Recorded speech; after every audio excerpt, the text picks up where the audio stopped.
Hey, what's up everyone? Let's talk in depth about the Hearthstone patch 34.4.2 that just went live and really unpack what's changed. This isn't just a quick list of numbers. There are some real design decisions here that reflect how Blizzard wants the game to feel as we move forward into the next big balance patches.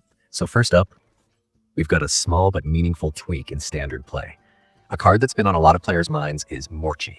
Previously, she was a 2/5 and now she's been buffed to a 3/6 stat line. That may not look huge at a glance, but going from 2/5 to 3/6 means she's a much stickier minion, harder to remove cleanly, and more effective at trading on curve.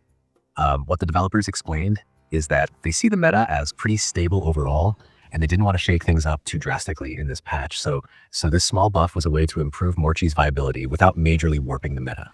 They also mentioned Elise the Navigator specifically, and made it clear that any changes to her are being saved for a larger update because of how impactful she is.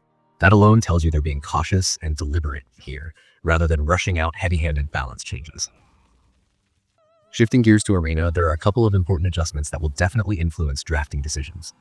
The Great Dracorex can no longer be generated in Arena, which removes a high-impact swing card that could completely flip games out of nowhere. On top of that, Stasis Dragon has been toned down from an 8/8 to a 7/7. It's a small stat change on paper, but in Arena, even 1 point of attack or health can decide whether a card dominates or just performs solidly.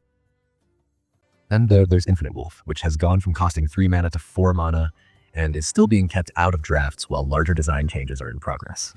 Altogether, these Arena tweaks are clearly aimed at smoothing out extreme power spikes and keeping drafts more consistent and skill-based. Now, where this patch really puts in the work is Battlegrounds, and this is where most of the attention should be. The developers laid out 2 clear goals here. First, to rein in death rattle strategies that have been overpowering lobbies, and second, to buff underused time-warped cards so they feel worth picking. The idea isn't just to weaken what's strong, but to create more meaningful choices and prevent games from feeling repetitive or solved too early. Looking at specific changes, Monstrous Macaw has been pushed up from Tier 3 to Tier 4 with adjusted stats, which delays its impact and reduces how early death rattle chains can spiral out of control. Twilight Broodmother saw an even bigger shift, moving from Tier 4 to Tier 5 with a stat increase, making it more of a late-game commitment instead of an early powerhouse. Carapace Razor and Apexis Guardian were also adjusted, with tier and stat changes that pull back some of the most oppressive death rattle synergies. These aren't random tweaks.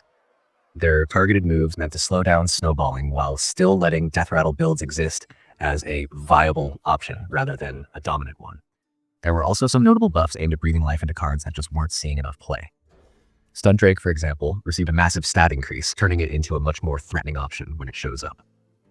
Acid Rainfall was buffed as well, with higher stats and an adjusted condition for when it gains power, making it a more appealing pick in certain strategies.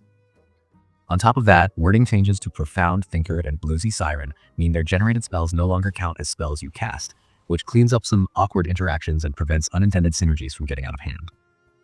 Beyond minions and spells, there were also hero armor adjustments in Battlegrounds.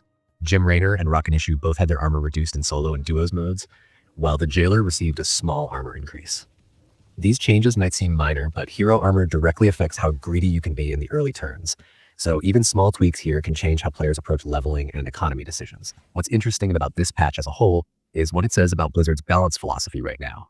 Instead of massive overhauls, they're focusing on precision, making small but intentional adjustments, especially in Battlegrounds, where the meta can become stale very quickly if left unchecked.